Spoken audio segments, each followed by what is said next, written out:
Imagine standing in the 9th century, deep in the mountains of Sichuan or Shaanxi province in China, where a group of Taoist alchemists are engaged in a quest that has absolutely nothing to do with warfare.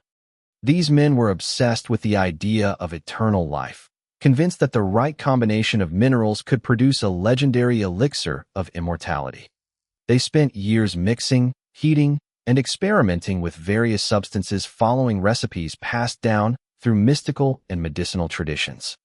At some point, one specific batch combined 3 ingredients: saltpeter, charcoal, and sulfur.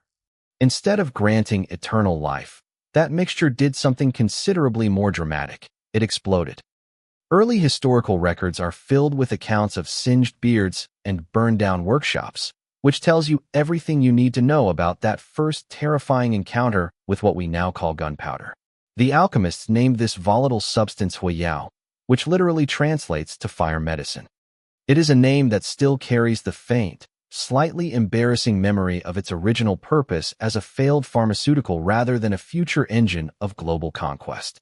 Yet, that one accidental, beard-singing batch of failed immortality medicine eventually became the single, most consequential chemical discovery in the history of human conflict. It was the seed from which every gun, every cannon, and eventually every firearm on Earth would grow. To understand how we got from a failed potion to the weapon that dismantled feudalism, we have to look at the basic chemistry. The mixture combined potassium nitrate saltpeter with charcoal and sulfur in roughly a 75 to 15 to 10 ratio by weight. The saltpeter functioned as an oxidizer, releasing oxygen rapidly when heated and feeding an extremely fast combustion reaction that produced a sudden, violent expansion of gas. This expanding gas is the entire secret behind everything gunpowder would eventually be used for.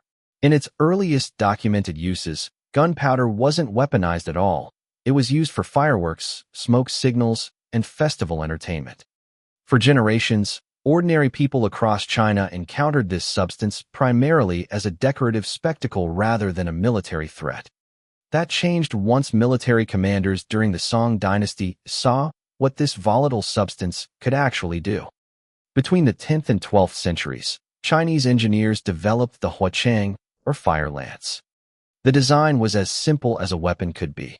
Take a length of bamboo, strap it firmly to the end of a spear, pack the tube with gunpowder, and light it. The result was a pole arm that spewed flame and burning debris directly at anyone within arm's reach. Defenders used fire lances during the Siege of Dawn in 1132 against attackers climbing their walls, and by every account, the weapon worked exactly as intended, scorching and disorienting attackers in a way conventional spears simply couldn't match. The psychological effect was just as significant as the physical damage. Soldiers who had trained their whole lives to fight with blades suddenly found themselves facing an enemy who could project fire itself, and that kind of shock often shattered morale on a medieval battlefield. Once gunpowder had proven its utility, innovation accelerated. Makers of fire lances began stuffing pellets and shards of pottery into the bamboo tubes alongside the powder, transforming a flamethrower into a weapon that flung small projectiles outward with real force. This was a massive conceptual leap because it shifted the weapon's purpose from pure intimidation to physical penetrating injury delivered at a distance. However, the bamboo itself was a major limitation. It simply couldn't handle the pressure of more powerful charges without bursting in the user's own hands. Once Chinese craftsmen learned to cast bronze tubes strong enough to contain that pressure safely, the hand cannon was born. This weapon used expanding gas to launch a single solid projectile with considerably more force and range than any bamboo lance ever could.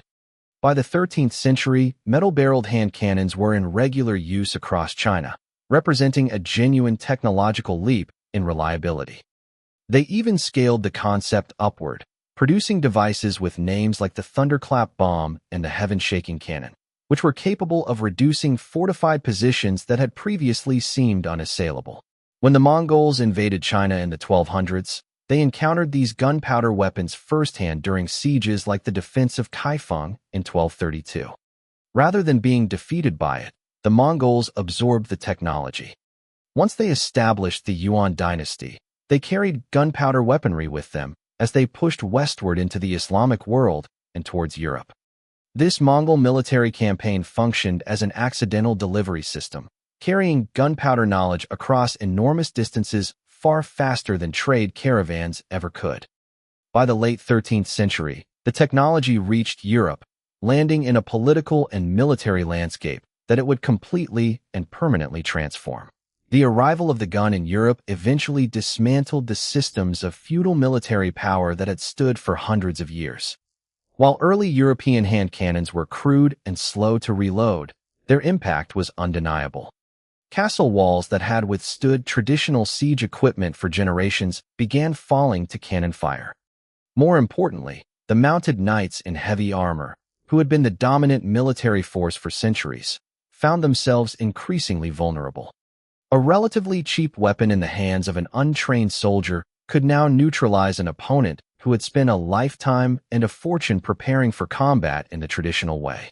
The entire social and military order built around expensive, heavily armored cavalry began to wobble. This shift even reshaped architecture. The medieval castle became dangerously obsolete almost overnight in historical terms. Military engineers were forced to respond by developing star forts, lower, angled, thickly reinforced fortifications designed to deflect cannon fire rather than stand tall against it. The medieval castle was gradually replaced by structures that looked nothing like it, all because of a weapon that originated in the hands of monks chasing immortality. The story of the gun doesn't just lead to the firearm, though it branched early on. Alongside the hand cannon, Chinese military engineers developed rockets and fire arrows, which persisted as a distinct branch of technology. These rocket weapons would resurface centuries later in European warfare and eventually become the earliest ancestors of modern military and space rocketry. It is a strange historical loop. A technology that began as a failed attempt to live forever ended up providing the means to reach the stars, while simultaneously perfecting the art of the battlefield. Looking back, the invention of the gun was really a story about accident, accumulation, and migration. Nobody set out on day one to invent a firearm. It required centuries of incremental refinement, with each group, Chinese engineers, Mongol conquerors, Ottoman janissaries, and European craftsmen, adding their own tweaks to address practical problems. The gun that would determine the outcome of continental wars and colonial conquests began its existence as a mistake made by people who wanted nothing to do with building a weapon at all. They were looking for the secret to eternal life, and they accidentally found the most powerful way to end it.